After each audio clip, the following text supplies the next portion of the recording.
Em torno de 50% dos casamentos, após 15 anos, acabam terminando em separação. E dos restantes, em torno de 25%, se declaram muito insatisfeitos com a relação. E os últimos 25% restantes são grandes mentirosos.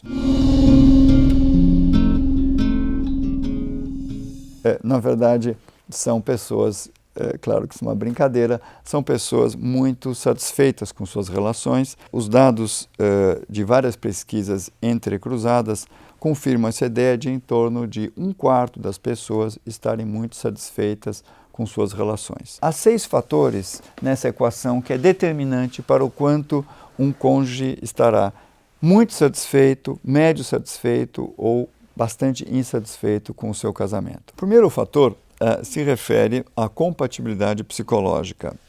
Se você, por exemplo, tem um marido que é um obsessivo, que guarda as roupas todas em degradê no armário, tudo etiquetado, e a esposa é uma pessoa que tem déficit de atenção. Então ele chega em casa e ele encontra em cima da cama a bolsa dela aberta, com o dinheiro jogado em cima do travesseiro, a calcinha no chão, e uma caneta aberta em cima dos lençóis. Ele olha para ela e fala: "Você está de sacanagem comigo, não é possível isso." E ela olha para ele e fala: "Você realmente não pode me ver feliz e precisa implicar comigo." São duas pessoas que, evidentemente, têm características, nenhuma delas está errada, nenhuma delas está certa. São pessoas que têm duas características, nesse caso, extremas, que são muito pouco compatíveis. De certa maneira, o melhor casamento do mundo é, nesse sentido, de um sádico com um masoquista. Imagina 2 sádicos brigando o dia inteiro um com o outro, ou 2 masoquistas morrendo de tédio um com o outro, não é?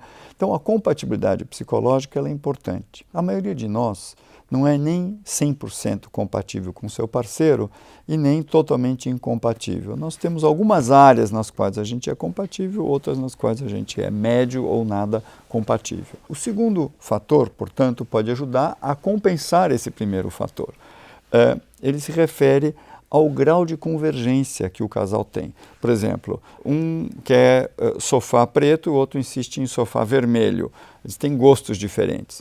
Um tem afinidades de interesse diferentes do outro. Um adora esportes radicais e o outro é fascinado por colecionar selos e numismática. Essas duas pessoas vão ter dificuldades de encontrar assuntos em comum, elas vão ter dificuldades de decorar o apartamento delas, e se elas também não tiverem convergência sobre papéis no casamento, um acha que à noite a mulher é que tem que acordar para trocar a fralda, o outro acha que o homem também deve fazer isso, um acha que a sogra tem o direito de ter a chave de casa, outro acha que não. Se esse segundo fator for muito convergente, o casal tem uma grande vantagem. Se esse fator, como na vida real acontece, tiver alguns aspectos em que nós combinamos, outros em que não, vale falar também do terceiro fator da equação do casamento, que é o fator relacionado à atração sexual.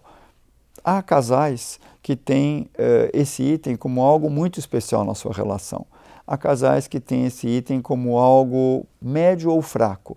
Atração sexual tem a ver com a química entre os dois. A maioria dos casais tem uma boa química, mas não é a química máxima. É raro a pessoa casar com um parceiro ou a parceira com a qual teve a melhor química sexual da vida. Por quê? Porque muitas vezes a pessoa com a qual você teve o maior e o melhor entendimento sexual e a maior química não tem outras características que você considera importante para uma parceria de longo prazo. É difícil alguém ser campeão nessa área e campeão nas outras áreas também, de confiabilidade, de te amar, de ter hábitos parecidos, etc, etc. Então é comum que a equação ela trabalhe com vários aspectos, e na parte da atração sexual basta que você esteja com alguém por quem você tenha uma suficiente e uma boa atração sexual. Se for muito baixa, em geral, desgasta a relação. Mas se for suficiente ou boa, já é muito bom se o resto da equação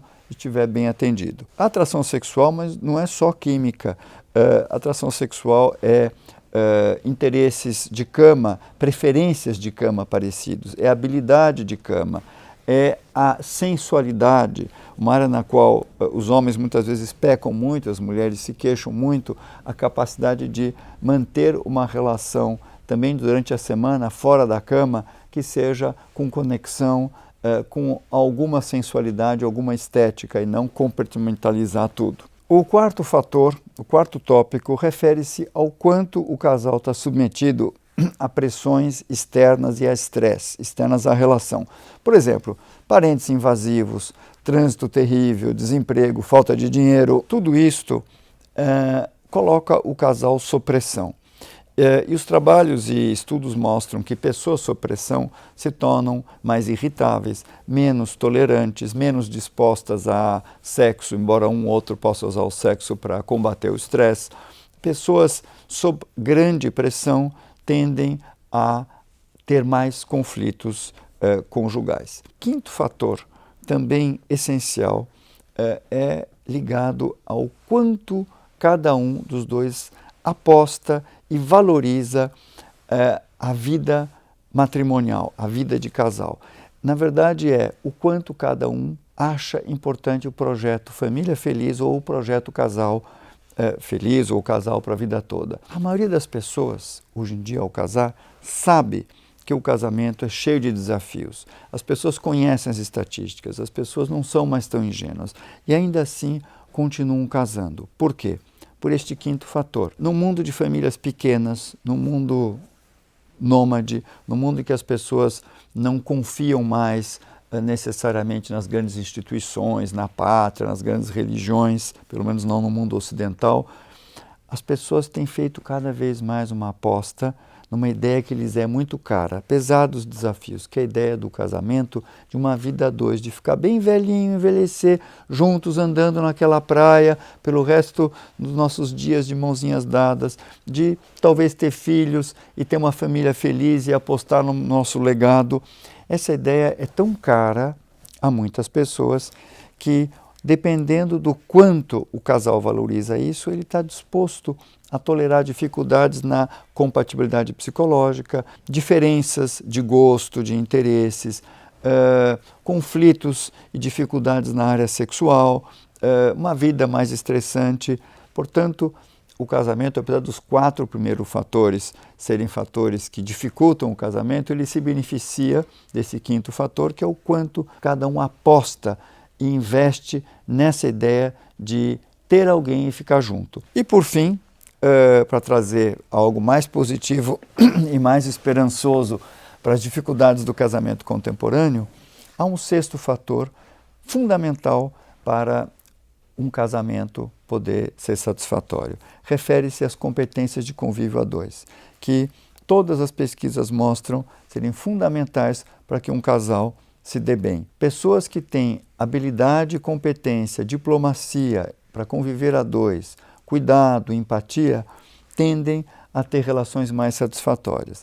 Pessoas que transformam divergências em brigas destrutivas, que não têm a capacidade de negociar, de relevar e de se reconciliar de brigas, e acima de tudo pessoas que levam vidas paralelas, ignorando o outro e não conseguem se reconectar, terão mais dificuldades. A boa notícia sobre isso é que competência de convívio a dois é uma coisa que pode ser ensinada praticamente a todos os casais. Todas as pesquisas mostram que quando um casal adquire competências de convívio a dois, sobretudo se fizerem isso logo no começo das crises ou até antes do casamento, há psicólogos que pregam antes de casar, você ter 6, 7 encontros nos quais você trabalha com o casal as competências de convívio a dois, que isso facilita muito o percurso do casamento. E mesmo que ele algum dia termine, que a separação termine de maneira consensual e não destrutiva.